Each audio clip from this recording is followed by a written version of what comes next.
कसे आहेत मित्रांनो, तुम्हाला तर माहितीच आहे आपण 2 दिवसापासून दापोलीमध्ये होतो. त्यामुळे कसं इथल्या हॉटेलचं जेवण खाऊन बोर झालतो. त्यामुळं म्हटलं आता आपण दापोलीमध्ये जाऊ, एखादं पंजाबी किंवा मराठमोळं हॉटेल साधं बघावं.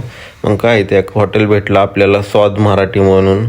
सुरुवातीला आपण चिकन सूपची ऑर्डर दिली. चिकन सूपची ऑर्डर आली, त्यानंतर मग म्हटलं एक जेवणासाठी मटण मसाला मागवला. मस्तपैकी जेवण वगैरे करून घेतलं. त्यानंतर मग आपण आता म्हटलं शेवटला एक सोलकढी ऑर्डर करावी. मस्त सोलकढी पण खरंच खूप छान होती. सोलकढी वगैरे घेतली. त्यानंतर म्हटलं चला आता आपलं गाडीकडे निघूया. हे बघा हॉटेल खरंच छान आहे, स्वाद मराठी. त्यानंतर मग निघालो मग परत आपल्या हॉटेलकडे.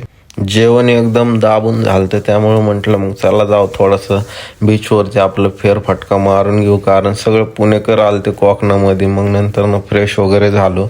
मग आता आपल्याला जायचं होतं बघा हरणे बीचला, कारण तिथं माशाचा निलाव वगैरे लागतो. त्यामुळं मग म्हटलं चला आता गाडी वगैरे काढली, मस्तपैकी जाऊ हरणे बीचला. आपल्याला थोडे ड्राय फिश घ्यायचे होते. मग फायनली इथं पोचलो आम्ही.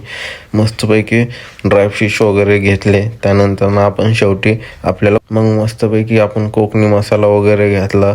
त्यानंतर मग म्हटलं परत हॉटेलवरती आलो. संध्याकाळी जेवण वगैरे करून निवांत बसलो होतं. सगळे पुणेकर कोकणात असल्यामुळं कसं चिल मारत होते, एकदम गाणी वगैरे लावून मस्तपैकी त्यांच्या धुंदीत होते. त्यानंतर मग आपण सकाळी फ्रेश वगैरे झालो. मग म्हटलं गॉगल वगैरे टाकला, वर्दी वगैरे घातली. कसं इकडं पोलिसांचा जरा लय त्रास आहे, त्याच्यामुळं मग आपण म्हटलं आपलं सगळं क्लिअर असलेलं बरं. मग त्यानंतर निघालो आपण. ब्लॉग आवडला तर फॉलो आणि सबस्क्राईब करायला विसरू नका. चला भेटू पुढच्या ब्लॉगला.